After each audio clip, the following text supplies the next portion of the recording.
How's my makeup? Am I? Looks Looks like you got a speck of dust on that lens. You might know.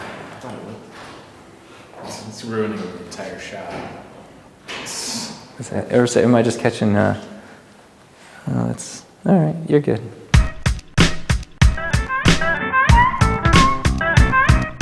I thought it went really well. I was having fun. I wanted to kind of focus on not expertise, but in fact the other end of it is you become an expert by learning. And if I come in here and start at the end, you don't really figure out how to get from the beginning to the end. You're just this hey, do this thing. But I think that the failure and the process and the learning and the mistakes and all of that stuff is talking about that helps people learn from that. And I think I made one kind of film and I have one kind of experience and I have one kind of history. Everybody in that room is going to do different stuff. They have different friends, they have different resources, they have different backgrounds, they have different interests. So telling them what I did is only useful in the sense that they can see that a thought process that gets you from point A to point B, because their A, B's, and C's are going to be different than mine were, but understanding that it's possible and understanding how to sort of conceive of a process that gets you there. That's the most important stuff. The specifics of my thing are just useful examples.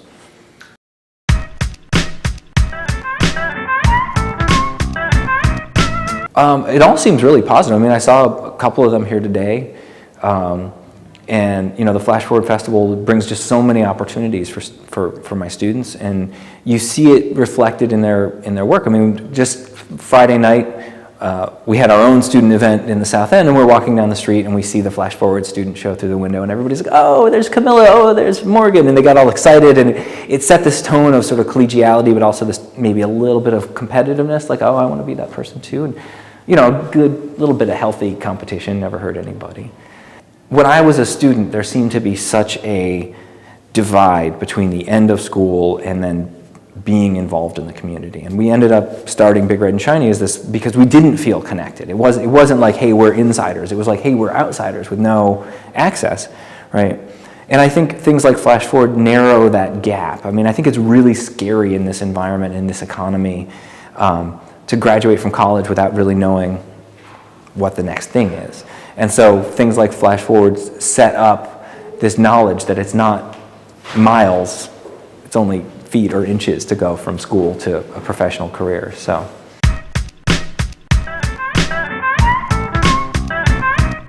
I think, like, for example, doing Big Red and Shiny, eventually we went from outsiders and became insiders. And that was good, it was useful, it was productive, but it was also in a sense kind of boring. And then when I went and did the film, I was an outsider now to the film festival world, and I'm still not an insider, but I'm starting to understand more of what's going on. And I think that sort of sense of discovery, Lewis and Clark discovered one thing. What did they do? They went out again. It's like you once you start to figure out how to forge those trails, it's exciting to forge new trails, and so you keep kind of looking for new unexplored territory.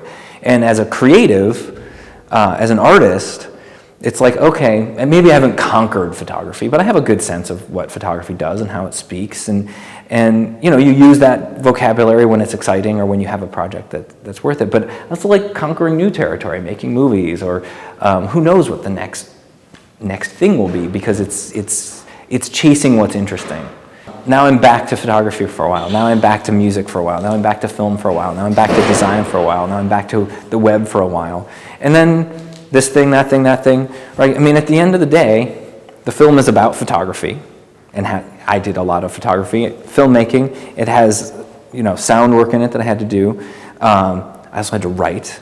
I had to do nobody else was going to do the website for it. I had to do the website. I had to do design. I had to write the marketing language, right? None of the previous experience I had went away, right? All of these things that I kind of built towards over 20 years all come together, and you use them. And you use them to write marketing materials, or to make a website, or to make a film, or to whatever it is.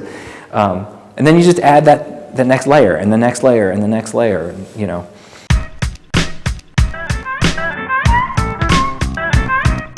I like to wear all the hats. I don't think anybody needs to live like me. I'm not here to be like, convert to my religion. I think people who want to focus on a discipline for 20 years, awesome. Go, cool, I'm into that. I think people who want to like make a big mess and, you know, just experiment for a while, great, go, you know, I have no judgment, I have no desire for anybody to be me or to work in my way. I just happen to, you know, be the guy that you put on stage to talk about how I do things.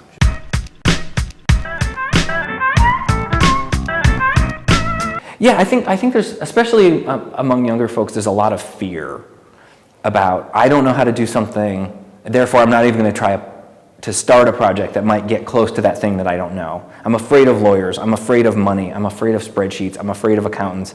So I'm going to work in this zone that insulates me from these things that I don't want to do. And all I'm really saying is that's silly. Because it's not that hard if you are surrounded with interesting people to just say, hey, how does this work? And then that thing that you were afraid of is now completely unscary. And then not only is it unscary, it's another tool in your toolbox, right? You know, when we did Big Red and Shiny, I had no idea about fundraising, right? I had no idea about money, budgets. What used to be both impossible and scary is now neither, right? And so the only way that you can put yourself in a position where things that used to be impossible or scary are now accessible and friendly is you got to get over that hurdle, right? And it's different for everybody. If you're a photographer who wants to get your work on the walls, like the first time you walk into a gallery and you're like, can I show you my portfolio? Like, that's scary, right? Then you do it a few times and then it's not scary, right? I think what Flash Forward is doing is trying to make things that might be scary less scary, right? The portfolio walk, the events like this, any way where you can put people who seem really distant and disconnected from the thing that will help them or that they want to do, and help them understand the ways in which that becomes accessible and not scary. Anything that you can do for people that creates that opportunity for them, like Flash Forward, I think that's beneficial, and I think that people should understand that it's not about photos on the wall, although it is, and it's not about lectures, although it is. It's about that intangible educational moment that takes fear away, and I think that that's a really important thing.